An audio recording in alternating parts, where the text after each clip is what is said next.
안녕하십니까. 우유사랑 유튜브를 운영하고 있는 김병철입니다.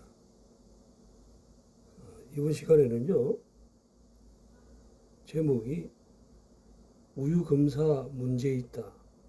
부산 우유 2편을 방송하겠습니다. 제가 유튜브에 동영상들을 많이 올렸는데 설명이 없다 보니까 거기에 대해서 설명을 좀 드려야 되겠다 싶어서 오늘은 동영상을 같이 보시면서 하는 설명이 되겠는데요. 그렇게 이제 설명을 올리지 못한 동영상을 이렇게 올리게 된 건 저번 시간에도 약간 언급을 했습니다만 2023년도 10월 3일 날 개천절에 부산우유 책임 수의사가 출근하지 않는 날 지비전 검사라든지 원유 검사가 이루어지고 있는 걸 증명하기 위해서 이날 지비 차량 50175 이 차가 이제 농가에서 지비전 검사를 하지 않고 도착하자마자 호수를 꼽아서 집유하는 장면을 동영상으로 찍은 후에 112에 신고를 하고 이제 이 차를 따라갔어요. 따라가서 다음 농장에서 경찰하고 이제 검거를 했는데 어저께도 말씀을 드렸습니다만은 이 검거해서 이 경찰관하고 저하고 운전기사하고 세 사람이 하는 그 녹취록에도 경찰에 제출을 했습니다만은 일지가 없다. 목장별 원유 검사 일지가 없고 그 다음에 이 사람들이 공통적으로 이제 하는 얘기가 지비준 검사 기록을 지비장에 가서 한다. 왜냐하면 어제도 보여드렸지만 원유 검사 일지에는 시간을 기록하고 일지라는 건 이제 시간, 육가원칙에 따라서 시간이 제일 중요한 거거든요. 근데 시간 같은 거는 기록을 안 하고 아무런 검사 자체를 안 하죠. 안 하고. 그러다 보니까 조금만 관심 있게 원유 검사 일지라든지 그 다음에 공장에서 이루어진 또 일지가 있어요. 검사 일지가 있는데 그 검사 일지하고 대조를 해본다든지 이렇게 하면 검사를 했다는 비중이 엉터리로 기록된 거. 그 다음에 온도, 제일 중요한 온도가 잘못 조작됐다는 거. 어제도 보여드렸습니다만 어제는 빙그레 우유에 법원에 제출한 원유 목장별 원유 검사 일지를 가지고 설명을 드렸지만 거기 보면 항상 3시간 이상 운행을 하는데도 불구하고 원유의 온도차가 한여름에 9월달에 9월 1일 하고 9월 한 20일 정도 9월달에 바깥온도가 30도가 넘는 이런 날에도 항상 0.2도밖에 차이가 나지 않고 아니 이거는 상식 이하의 행위죠. 왜냐하면 한여름에 그 단열재로 쌓여져 있는 탱크로리에 냉동기도 없이 3시간을 운행을 하는데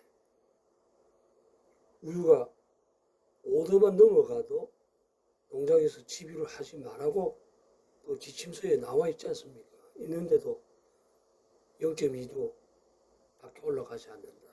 말이 안 되죠. 그리고 어저께도 언급을 드렸습니다만 이 원유라는 걸 목장에서 채취를 할 때, 젖소로부터 채취를 할 때 새벽에 일어나요. 새벽에 이렇게 젖을 짜서 원유 냉각기라는 탱크에다가 이렇게 저장을 하면 원유 탱크 냉각기라는 데서 전기를 이용해서 온도를 떨어뜨리죠.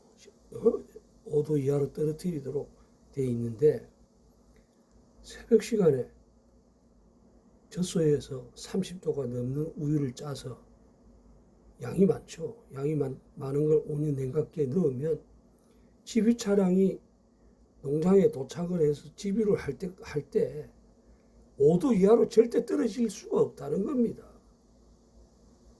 그래서 일단 그건 다음 시간에 이제 그 전문가한테 제치된 걸 방송을 해드릴 거고요. 상식적으로 그렇지 않습니까? 30도가 넘고 양도 많은 원유를 원유 냉각기에 넣어서 새벽에 넣어서 짜서 넣었는데 집유차가 새벽에 온다고요. 와가지고 6시에 출발을 해서 공장에서 출발을 해서 농장에 막 7시에 도착을 했다고 치더라도 한 2시간 안에 30도가 넘는 원유가 5도 이하로 떨어지질 않는다는 겁니다. 그런데 온도를 조작을 해서 5도 이하로 기록을 하고, 그러면 10도가 넘는, 예를 들어서 10도가 넘는 원유를 넣고 3시간을 운행을 했다면 어떤 현상이 일어나겠습니까? 원유라는 건 왜 5도를 이하일 때는 수집, 5 이상일 때는 수집을 거부하라고 해설 지침서에도 나와 있느냐 하면, 원유라는 건 불순물이 많고 영양덩어리, 원유가 이제 우유 자체가 이제 영양덩어리인데다가 거기 불순물이 많아요. 불순물이 많아서 온도가 높게 되면 쉽게 변질이 일어나기 때문에 그런 겁니다. 그런데도 수십 년간 냉동기도 달려있지 않은 땡그로리로 이렇게 원유를 운반하고, 선전에는 1등급이니 뭐니 이런 소비자를 속이는 행위들을 하고 있었다는 거죠. 제가 이걸 방송을 하면 부산우유를 그걸 비방을 하고 해서 이렇게 하는 거 아닙니다. 이 문제는 공무원들한테 있고 국가가 바로 잡아야 돼요. 왜냐하면 원유에 검사할 수 있는 권한은 법으로 국가가 가지고 있거든요. 그런데도 공무원들이, 그 지금 지도 감독하는 공무원들은 다 수의사예요.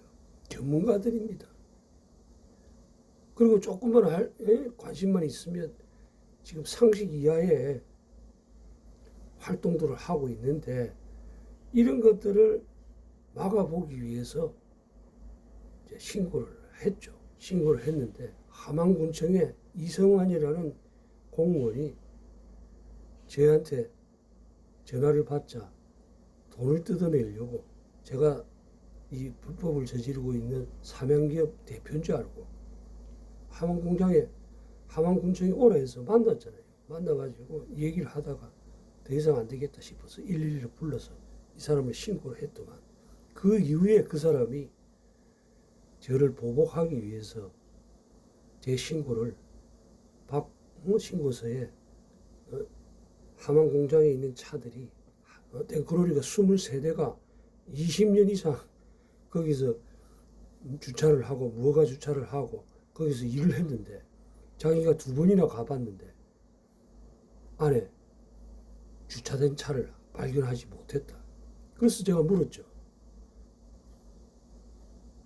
우유 공장은요, 질병을 옮길 수 있고 이러기 때문에 출입을 할 때는 기록이 다 남아요. 경비실을 거치지 않으면 들어갈 수가 없어요. 들어갈 때도 목적이라든지 다 기록을 하고 있는데, 그래서 제가 물었죠. 공무원한테. 들어갈 때 만난 사람이 있습니까? 없대요. 아니, 입구에 경비도 있고 한 번도 아니고 2번이나 가서 사진을 찍고 이래 했는데 맞는 사람이 없다고요? 이거 없다더라고. 말이 안 되죠. 만약에 공무원이 그렇게 업무를 하면서 이 상대방한테 알리지도 않고 불법으로 몰래 들어갔다면 이거는 건조물 침입죄에 해당한다고 봅니다.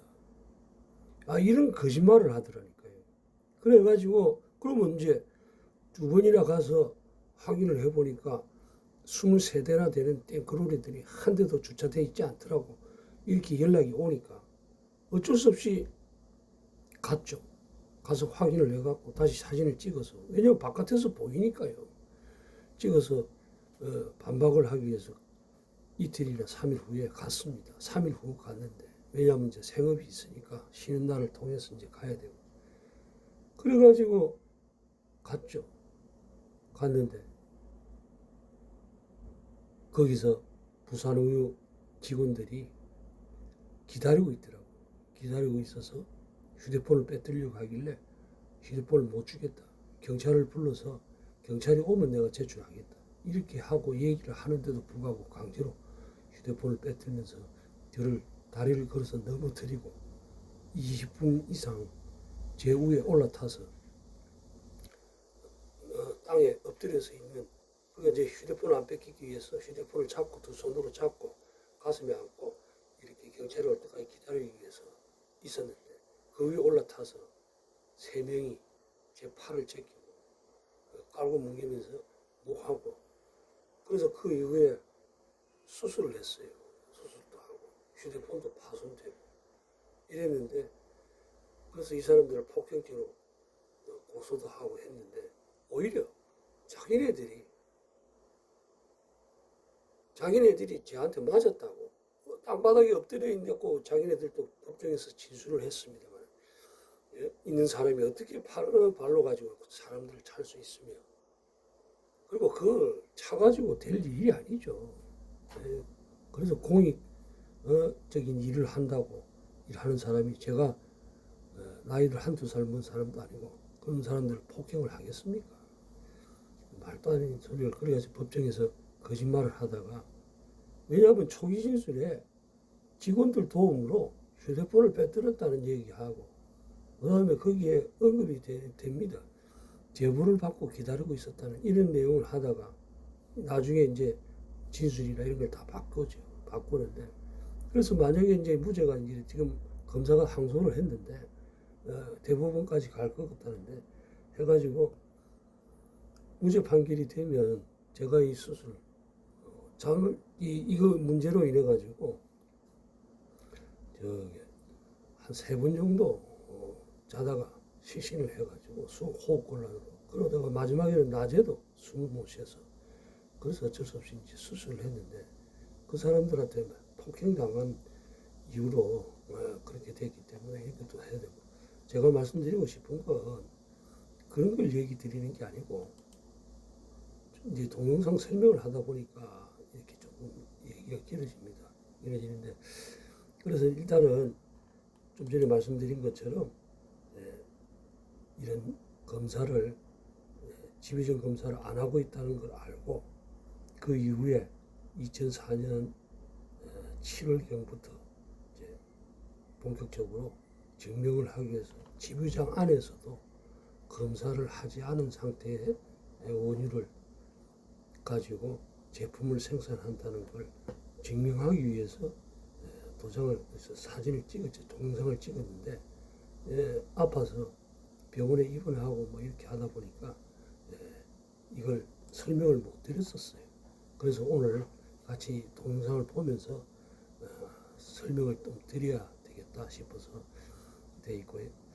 그래서 이제 이런 집유를 수집이라고 하기도 하고, 이렇게 집유를 마치고 돌아온 차들은 공장에서 집유장에 도착을 하면 그 갖고 온 수집한 원유를 검사를 일단 해야 되겠죠. 검사를 해서 이상이 없으면 이제 저유지로 옮기는데, 그 작업을 수유라고 합니다.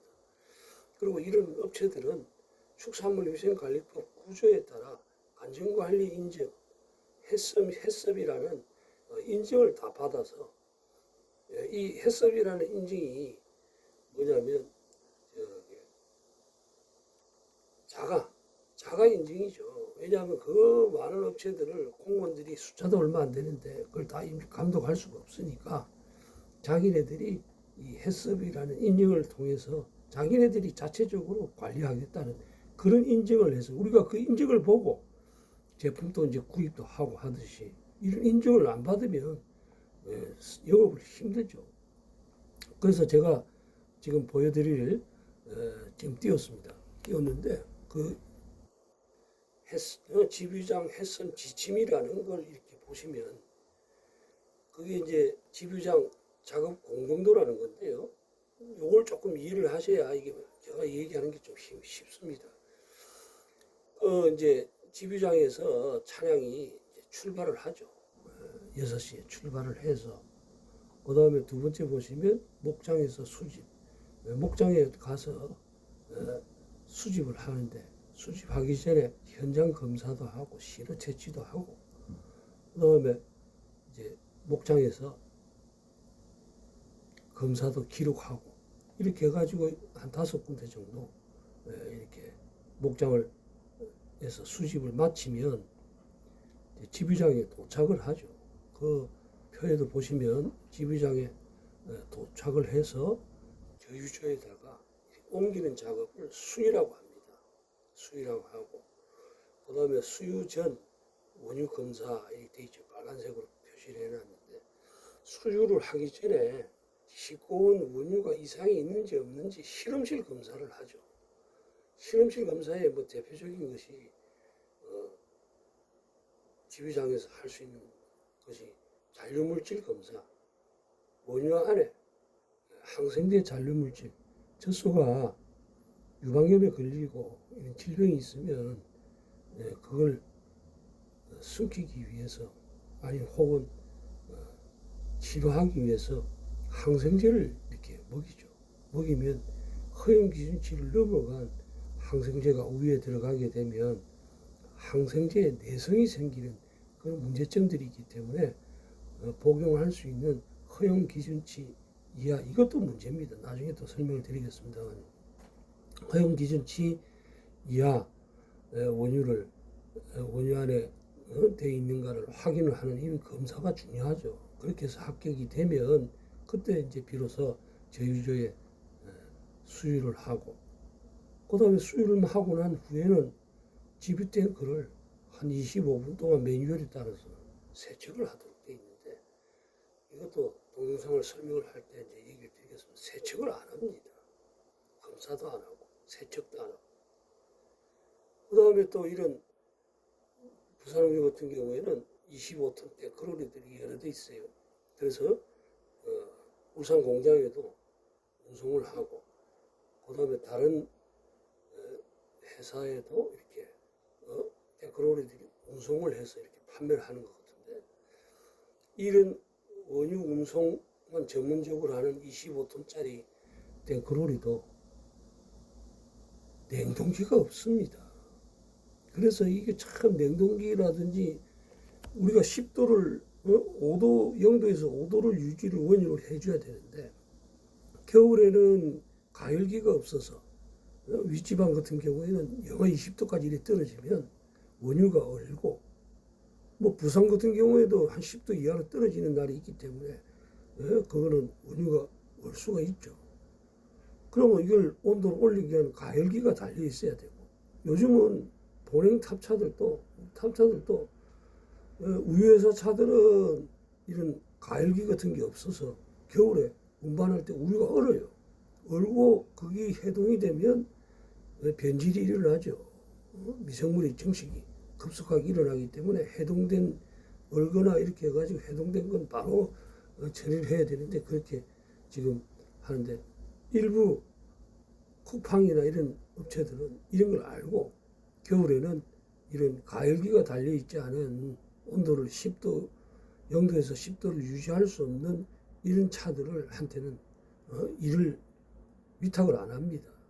위탁을 안 하는데 마찬가지로 축산물인 원유가 윗지방 같은 경우 뭐 강원도의 파스텔 우유라든지 뭐 서울 우유 같은 경우는 다 윗지방에 있지 않습니까? 그러면 윗지방에 있는데 그런 데서는 탱크로리에 가열기가 없다 보면 겨울에 영하 20도로 떨어지는 데다가 5도짜리 원유를 넣으면 어떻게 되겠습니까? 얼지요. 얼고 그러면 물하고 원유하고 우유하고 이렇게 분리가 되죠. 그런 문제들이 있는데 이런 걸 개선을 지금 2025년인데 아직까지도 이걸 문제를 제기를 했는데도 불구하고 5년 동안 아무런 조치도 안 하고 이래서 이건 어쩔 수 없이 국민들한테 알려야 되고 하는 거고. 그래서 좀 전에 말한 것처럼 이제 집유장에서 수유를 하기 전에 제가 찍은 동영상을 보시면 원유 검사를 안 하고 수유를 합니다. 그래서 그리고 이제 이 햇섬 지침서에 이번에 보시는 햇섬 지침서를 보시면 집유장 햇섬 지침해서 거기 보면은 이제 집유 과정에 대해서 어떻게 하라고 지침이 있죠. 거기를 보면 거기에 5-3에 3-3이죠. 3에 보면 원유의 온도를 확인하여 5도 초과 시에는 수집을 거부하고 품질관리팀장에게 알리고 지시에 따른다 하는 이런 내용도 있고, 5도를 초과하면 수집이 거부됩니다. 온도가 그만큼 중요한데 차량에 냉각기가 달려있지 않다는 거예요. 그리고 온도는 다 조작을 하고 어저께도 보여드렸습니다만, 그리고 관리 기준에 의거 수집 전에 검사 및 원유의 검사 및 시료 채취를 실시한다. 예. 그리고 기록을 하죠. 기록을 하는데 이 운전기사하고 통화 내용에도 집유장에 돌아가서 집유를 딱 끝내고 그리고 기록한다고 하지 않습니까? 엉터리로. 그 다음에 원유 시료는 5도에서 2도에서 5도에서까지 안전하게 수송한다. 집유 시간은 최대 3시간을 넘기지 않는다. 목장별 수집 완료 후 집유장에 도착하면 중요하죠. 시료를 넘기고 잔유물질 검사 결과 합격 판정 시 저유조의 수유를 실시한다. 예, 이렇게 지침이 나와 있습니다. 그리고 그 저유조의 수유가 끝난 차량은 반드시 CIP 세척도 중요합니다. 왜냐하면 탱크로리 안에 펌프도 있고 이런 호스도 있고 이런 것들을 매번 분해해서 청소를 할 수 없기 때문에 CIP 세척이라는 걸 통해 가지고 끓는 물이나 그 다음에 세척제 이런 것들을 넣고 안에서 세척을 하여서 이렇게 다른 세척을 마친 후에 다른 농장에 가서 집유가 시작돼야 되는데 이자들은 안 합니다. 그 동영상을 보여드릴 거예요. 올라가 있는데 그걸 보시고 제대로 이해를 못 하셔서 이걸 같이 보면서 설명을 해드릴 겁니다. 그래서 오늘 보시게 될 게 목장에서 수집을 완료한 후에 집유장에 도착하면 지침에 따라서 시료를 실험실에 넘기고 거기서 그러면 그 넘겨받은 실험실에서 잔류물질 검사를 해서 검사 결과에 합격 판정이 나면 그때 수유를 실시한다 하고 햇섬 지침서에 되어 있는데 이렇게 검사를 안 하고 집유가 이루어지고 있다는 겁니다. 그래서 같이 이제 동영상을 한번 보시겠습니다. 같이 이제 동영상을 보시면요, 지금 탱크로리가 집유장에 도착을 하고 그 다음에 운전기사가 탱크로리 위에 올라가서 차량 혼합 시료를 대체하기 위해서 차 위에 올라가고 도착하자마자 저 뒤에 있는 흰 옷 입은 사람이 호스를 연결해서 바로 수유가 일어나고 있는 걸 보실 수 있고, 지금 수유가 지금 진행되고 있습니다. 아직 혼합 시료에 대한 검사도 없고 그 다음에 차량 시료에 대한 검사가 없이 싣고 온 원유가 합격인지 불합격인지 판정이 안 된 상태에서 지금 수유를 하고, 이런 게 동영상이 한두 편이 아닙니다. 이렇게 뻗젓하게 이렇게 불법을 저지르고 이게 있을 수 없는 일이죠. 이게 지금 과일이나 이런 과수원에서 사과 같은 걸 따가지고 과일 농장에서 박스에 담아서 팔듯이 질병을 일으킬 수 있는 이런 원유들을 검사도 없이 이렇게 하고 있는 게 이게 바깥에서 이렇게 보여요. 그래서 사진을 찍었는데 그 사진을 빼뜨려 가지고 휴대폰을 파손하고 폭행하고 지금 시로 채취가 지금 수위가 계속 일어나고 있지 않습니까? 수위를 하고 있는데 지금 채취를 해서 갖다 주고 곧 저 사람이 농장에서 채취한 시료도 가져갈 거예요. 저런 시료들은 검사도 없이 합격이 일어나고 그 키트 아끼려고 키트를 검사 시료 가격을 아끼려고 검찰에서 그렇게 진술이 돼 있더라니까요. 지금 좀 전에 저 사람 운전자들 자세히 보십시오. 저 사람 손에 허연 거 뭐 들려 있죠. 저게 바로 차량에서 농가에서 채취한 농장 시료고. 지금은 저기 모자네. 지금은 저게 모자고. 좀 이따가 이제 그 시료를 농장에서 채취한 시료를 검사도 하지 않을 시료를 실험실로 갖다 주는 장면이 나올 겁니다. 이렇게 한 통속이죠. 그 안에 있는 똑바로 된 사람이 한 사람이라도 있었다면 이런 불법 행위를 제가 고발을 할 게 아니라 내부에서 고발이 일어나야 되죠. 그런데 내부에서 그런 고발이 안 일어나는 건 이 사람들이 그런 식으로 폭행을 하고 법정에서 위증도 하면서 그 보복을 하기 때문에 그런 거예요. 지금 저 사람 운전기사가 손에 들고 있는 게 바로 시료입니다. 농장에서 채취한 시료를 이렇게 해서 실험실로 가는데 지금 합격 판정이 안 일어났는데도 계속해서 지 수위는 일어나고 있잖아요. 만약에 저게 검사를 해서 불량이 나오면 어떻게 할 겁니까? 저유소에 있는 그 많은 원유를 다 버릴 겁니까? 안 버리겠죠. 그냥 덮어주는 거죠. 그래서 이게 문제가 큰 겁니다. 네, 어떻습니까?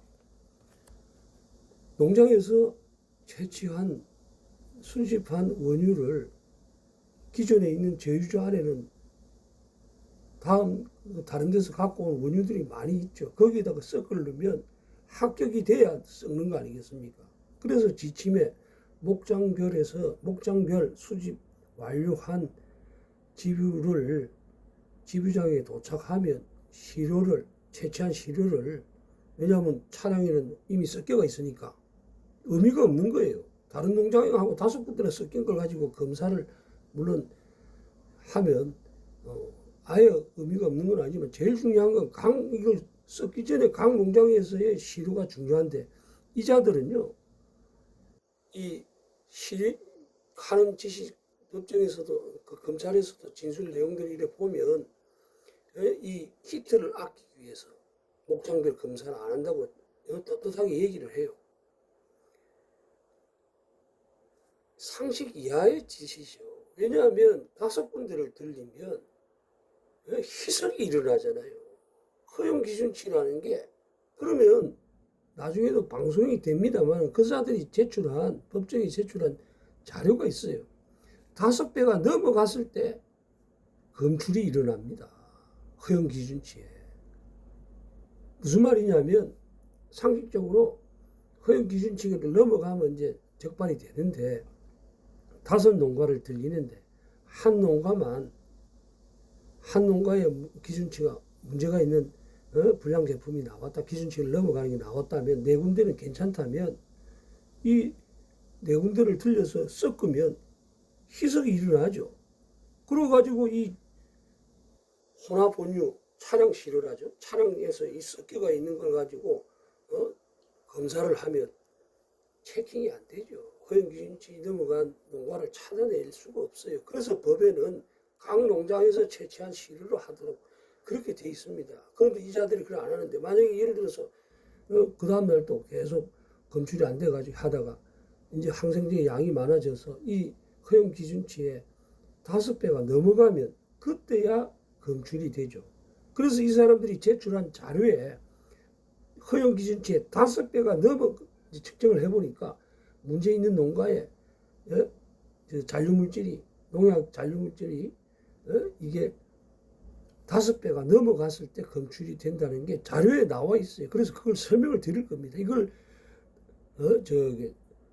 공무원들한테도 설명하고 검사한테도 설명을 하고 법정에서도 다 설명을 했는데 이 사람들이 몰라서 안 하는 거 아닙니다. 다 알아요. 수의사들이에요. 제 같은 일반인도 아는데 왜 그 사람들이 모르겠습니까? 왜 이럴까요? 왜 이럴까요? 이 공무원들과 예전부터 이 우유업체들이 결탁이 돼 있다는 겁니다. 수사기관도 결탁이 돼 있고 심지어 이러다 보니까 이게 쉽게 절대 개선되지 않을 거예요. 그래서 국민들한테 알리는 겁니다. 여러분들이 돈을 주고 사 먹을 때는 국민들이 돈을 주고 사 먹을 때는 정상적인 원유에 대한 대가죠. 그런데 지금 하는 거 보세요. 농장에서 잘 만들어졌다 하더라도 생산이 좋은 제품이 생산됐다 하더라도 운반하는 과정에서 검사도 안 하고 냉각기도 없는 데다 운반을 하면 질이 나빠지면 되겠습니까?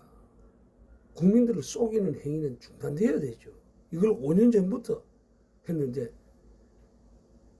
폭행을 하고 막으려고 경찰관까지 그런 자료가 있는데도 검사까지 저를 폭행죄로 기소를, 저는 손도 댄 적이 없는데 가는 사람을 붙들고 넘거뜨리고 휴대폰을 빼들고 폭행을 하는 일을 했는데도 저항도 안 했는데 이런 사람을 검사가 기소를 해서 재판을 해가 조금 어렵더라도 바로 잡을 겁니다. 바로 잡고 그래서 또 후원해 주시는 분들한테 감사하다는 말씀을 또 드리고 또 이런 작업들을 제가 아니면 누가 하겠습니까? 절대 내부에서는 일어나지가 않죠. 그래서 후원을 주시면 이걸 바로 잡아서 한 가지만 더 말씀을 드리면 약국에 가보세요. 얼마 전까지만 해도요. 카운터에 있는 사람이 일반 의약품을 팔았습니다. 그러나 약사법에는 일반 의약품이라도 약사가 직접 팔게 돼 있고 복용 방법이라든지 이런 걸 설명해 주도록 돼 있어요. 한 몇 년 전부터 카운터에 약사들이 일반 의약품을 팔면서도 복용 방법이나 이런 걸 설명을 해줘. 처음에는 의아했죠. 근데 어떻습니까? 그게 정상이라는 겁니다. 법에 정해진 대로 우리나라가 법치국가 아닙니까? 왜 법에 정해진 대로 해야 되고 그 법을 만들 땐 그게 그냥 만들어진 게 아니에요. 아주 그 심오한 뜻들이 있습니다. 왜 축산물위생관리법 12조 2항에 수의사가 농장에 가서 지휘전 검사를 해라고 이렇게 나와 있고 4조 2항에 축산물위생관리법 4조 2항에 따른 식품공전의 실효 채취를 수의사가 하도록 이렇게 했느냐. 의미가 있는 겁니다. 아무리 잘 제품을 만들려도 원재료가 문제가 생기면 절대 좋은 제품이 나올 수가 없다는 건 그거는 진리입니다. 그렇게 법을 만들어 놓고 또 그런 법이 우리나라에만 있겠어요? 미국이나 일본이나 이런 데서 있으니까 참고를 해서 만들겠죠. 선진국에서 하는 것들을 하면 그러면 그걸 따라가야 되고 원유 검사를 민간인이 못 하잖아요. 법으로 국가가 지방자치단체에 위임을 할 수 있도록 위임해가지고 하도록 이렇게 돼 있기 때문에 검사를 독점하고 있는 거 아닙니까? 그러면 제대로 해야죠. 너무 얘기가 길었습니다만 후원 주신 분들한테 감사드리고 염체불구하고 그 밑에다가 후원 계좌를 띄웠습니다. 조금 도와주시면 최선을 다해서 열심히 일해보겠습니다.